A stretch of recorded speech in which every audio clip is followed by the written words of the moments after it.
different for me, and I don't want to change.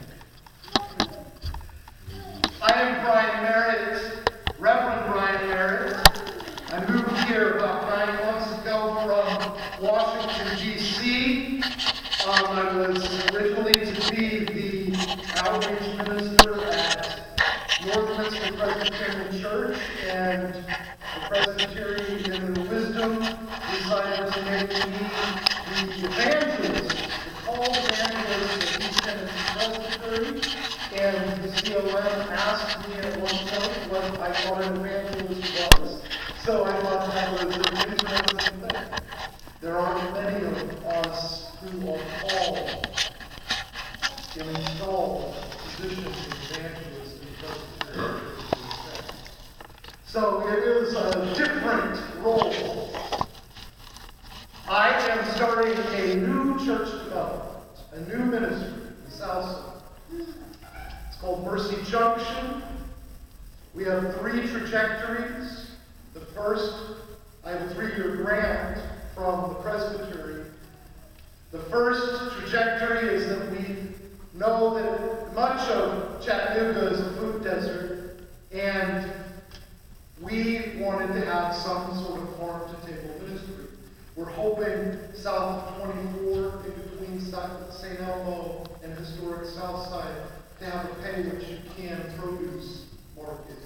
So those who do pay at 100% or donate 125% pay forward, so that those people who may not have access to fresh produce will have it. It's not necessarily set up on a business model that is to make a profit. I always say that I'm very good at being non-profit. The second trajectory is a Bible worshiping community that focuses on worship through acts of good faith in our community and then reflection.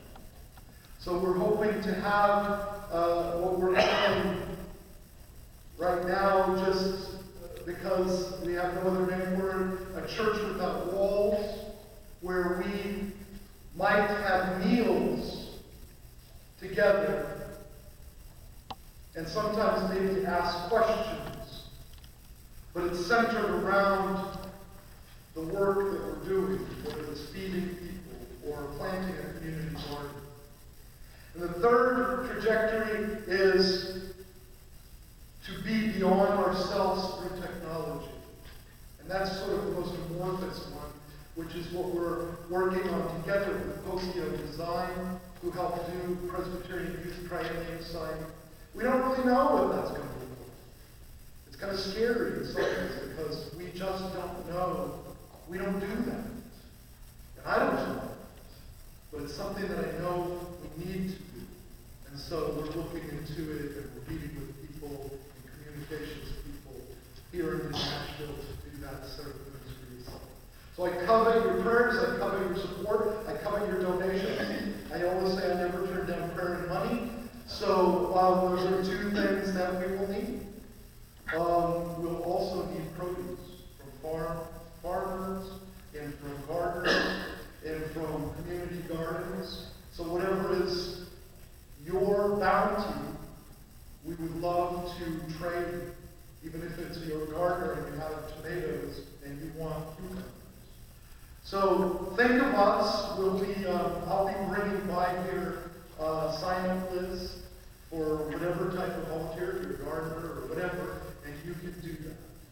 And you can sign up for our newsletter. I'm working with Rico, who is a community organizer, and she's been helping quite strongly on the farm-to-table.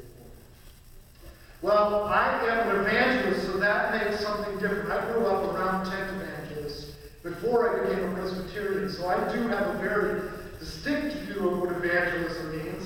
I'm not sure if that's what they were prepared for when they made me an evangelist, but so I do want to honor that today. And I want to make a little bit of a shout out. I don't know if any of you know, I am your neighbor. I live a half a block away from the church. And almost every morning I go stone-cup coffee house. And I know all the baristas there. I've taken all their pictures with this camera. And when I was working on this sermon, I asked Laura, the barista, blonde, short hair, there all the time, what am I going to preach on? And she said, well, what's going on in your life? And so we started going, and I started writing all of these different points. And so I wanted to make sure that Laura got attributed for her help in the sermon this morning. And when I listed all these things, I realized that they all came down to one question that keeps coming back over and over and over in my ministry as an evangelist here. And I'm sort of the type of person that doesn't believe that I experience things in a vacuum, but that my human experience is shared by other people. So my hope is that the things that I struggle with are the same things that you're struggling with here in this church.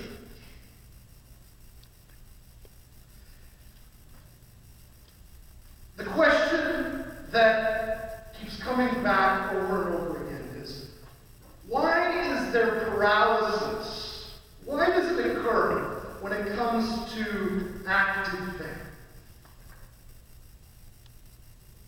Why is it okay to retreat but not go out? I mean, I'm terrified.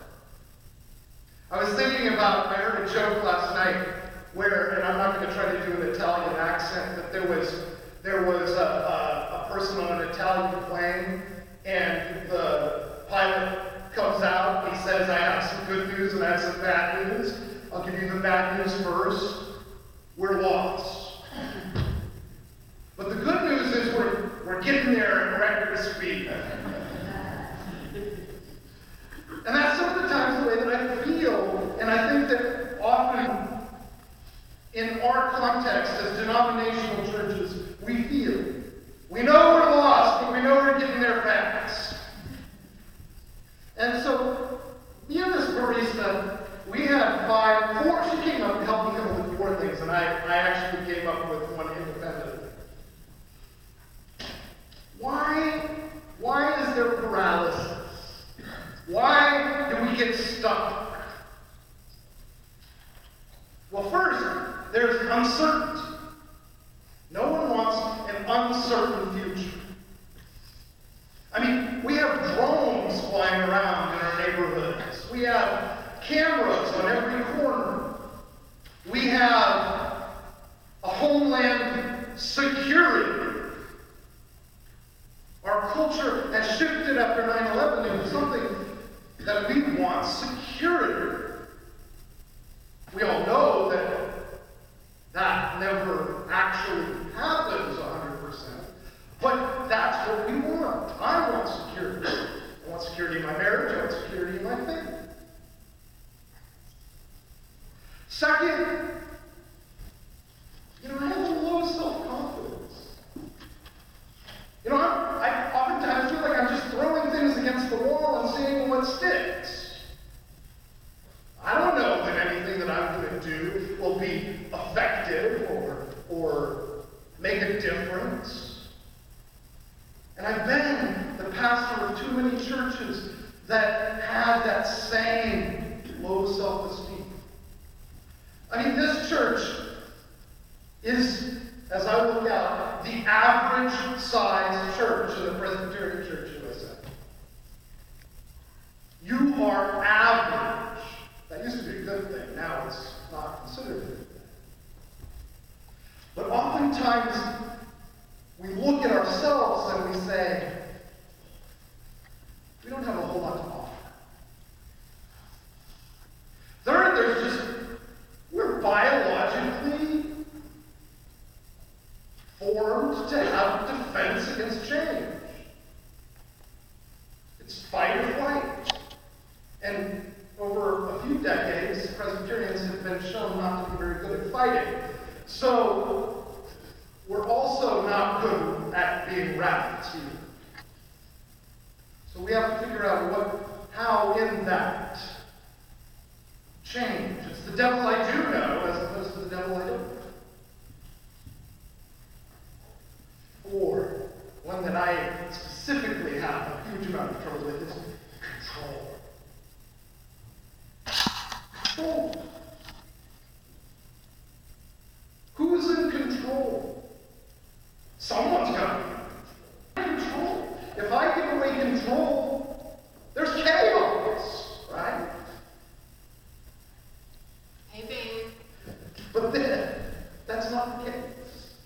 goal is not faith.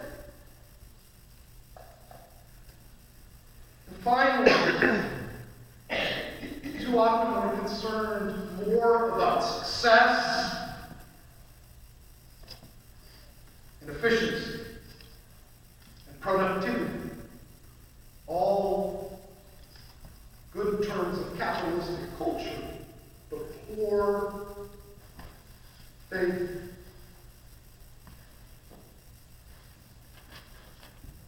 We're less concerned about being faithful, less concerned about freedom in Christ. I know that's me. I don't want to fail. I don't want to come back to you in 2 years and say, Mercy Junction was a complete and utter failure. But when I go through all these, and these are just a microcosm of a million things that need to come up, there's one theme that runs through all of them. Like as they used to say in my old days, the golden thread. It's fear. It's fear, uncertainty, low self-esteem, change, control, giving it away, success. I don't want to be a failure. Fear. And I can almost guarantee you that everything else that keeps us from moving forward, you could base it back to fear. But what is faith? What is faith? Doesn't it say true love casts out fear?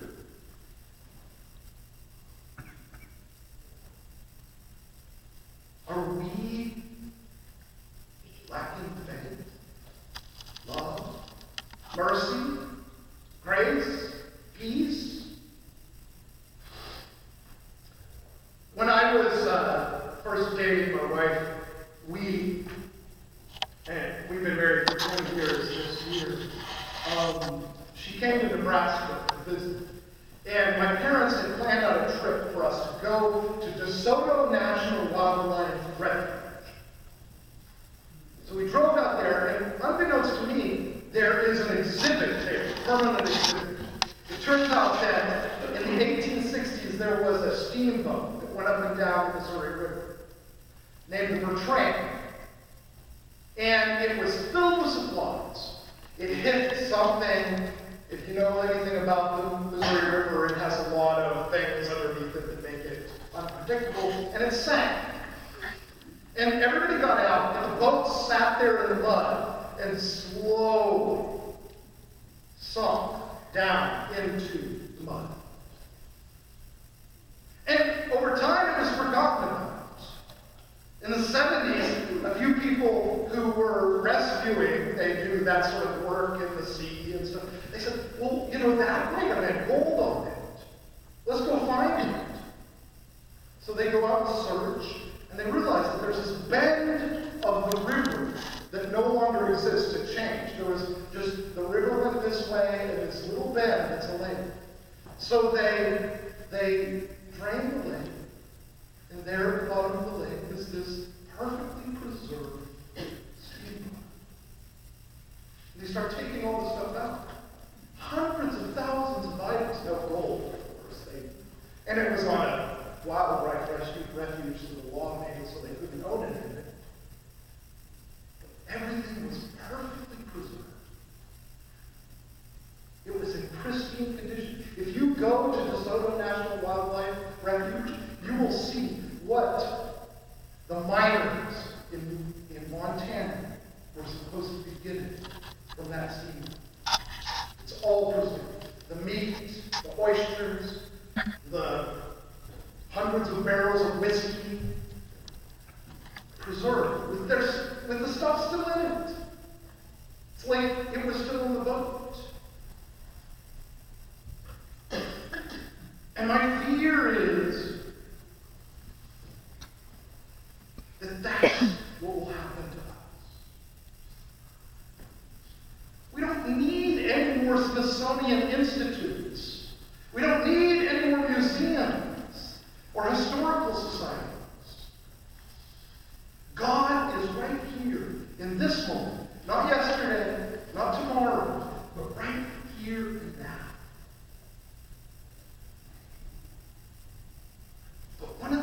things that was so hopeful about that was all those things they were.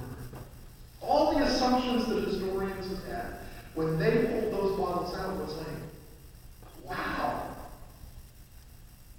we didn't know that the miners in Montana had access to all of this stuff. Our view of them has changed.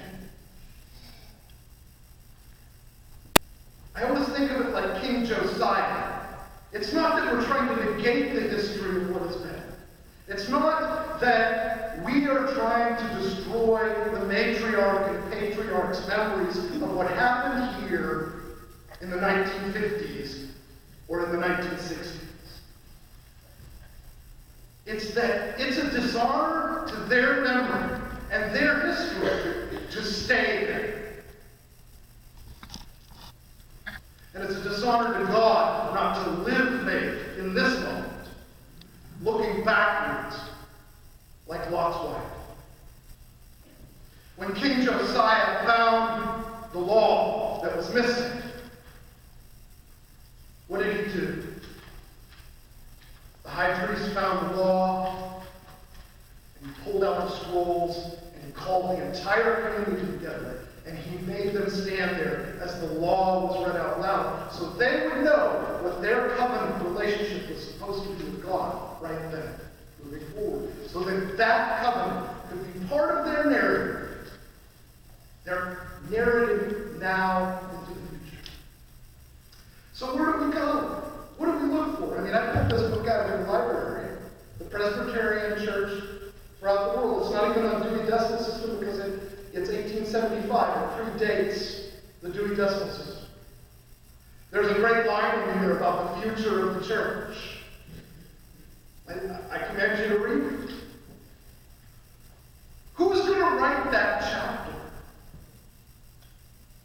I mean, it's fascinating to read what the hope was in 1875. It's great to look at the lithographs about the prodigal son from 1881 in the other room and see how that artist contextualized that passage for 1881. But that's not our context. It's great because it inspires us to think, well, somebody else dreamed. Somebody else saw the scripture. And I think that we have, in conclusion, a guy in the Presbyterian Church. It's called